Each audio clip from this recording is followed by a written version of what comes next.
Maria Skłodowska Curie, born Maria Salomea Skłodowska, was a Polish and naturalized French physicist and chemist who conducted pioneering research on radioactivity.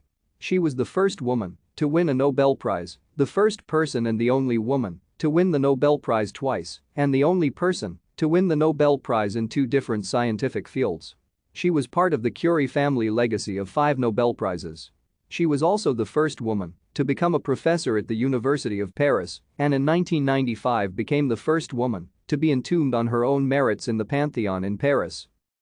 She was born in Warsaw, in what was then the Kingdom of Poland, part of the Russian Empire.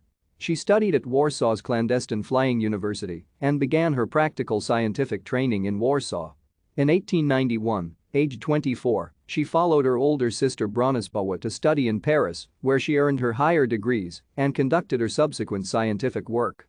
She shared the 1903 Nobel Prize in Physics with her husband Pierre Curie and physicist Henry Becquerel. Thank you for watching. Like and subscribe if you would like to view more of our videos. Have a nice day.